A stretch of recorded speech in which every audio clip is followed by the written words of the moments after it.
Assalamualaikum warahmatullahi wabarakatuh. Perkenalkan, nama saya Yuni Nadia dan yang NIM 85980963. Di sini saya akan melakukan tugas praktikum IPA di SD dengan ekosistem darat.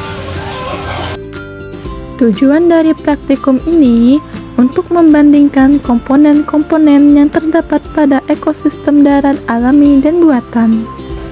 Baik, adapun alat dan bahan yang saya gunakan itu yang pertama ada alat tulis, yang kedua lembar pengamatan, dan yang ketiga ada HP untuk barometer, yang keempat lingkungan sekitar.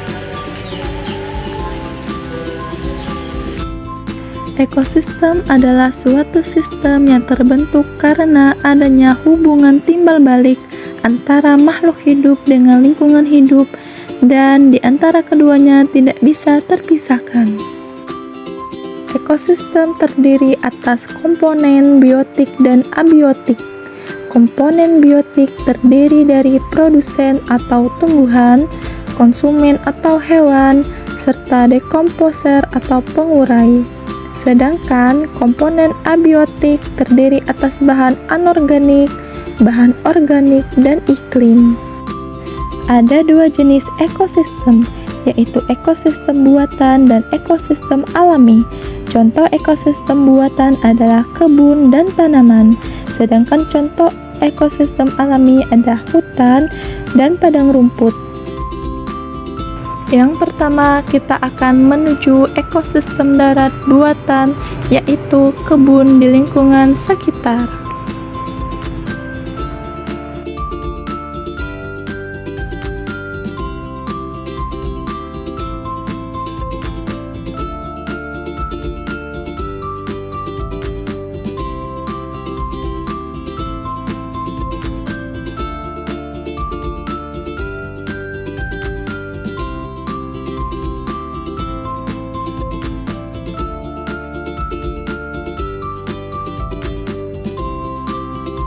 Adapun komponen abiotik yang akan kita amati yaitu meliputi tanah yang gembur dan berwarna coklat, dan cahaya matahari yang begitu terik, dan udara dan suhu yang sejuk. Adapun komponen biotik yang akan kita amati yaitu pohon pisang, ada rumput,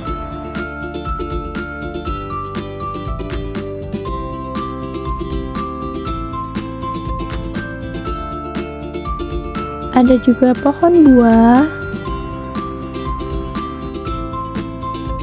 ada pohon jeruk nipis, terakhir pohon kelapa. Semua tanaman tersebut saling berinteraksi dengan komponen abiotik, di mana mereka membutuhkan cahaya matahari, air, dan tanah untuk membantu proses pertumbuhan. Selain tumbuhan, komponen biotik lainnya adalah jenis-jenis hewan. Yang pertama ada kupu-kupu, yang kedua ada capung, dan terakhir ada semut.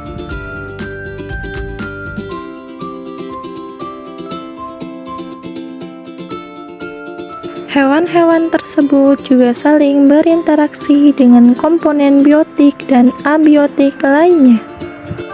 Mereka membutuhkan air, oksigen, dan makanan untuk terus bertahan hidup. Adapun dekomposer atau pengurai di ekosistem kebunku di lingkungan sekitar. Ada cacing, jamur, dan bakteri. Selanjutnya kita ke ekosistem darat alami yaitu hutan. Komponen abiotik beserta kondisinya yang ada di hutan antara lain kondisi cahayanya cukup, anginnya semilir, dan jenis tanahnya sedikit kering dan berwarna coklat. Kemudian kita akan mengamati komponen biotik yang terdiri dari tanaman dan hewan. Yang pertama ada rumput, yang kedua ada pohon-pohon, Yang ketiga ada semak-semak dan tanaman liar.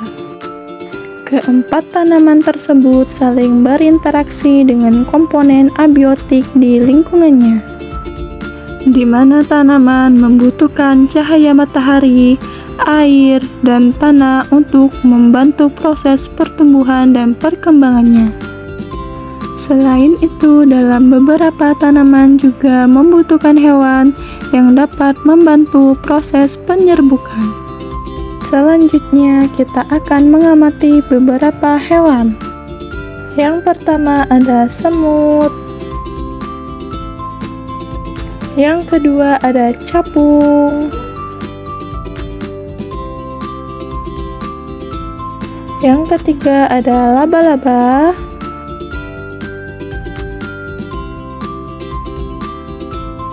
Yang terakhir ada belalang.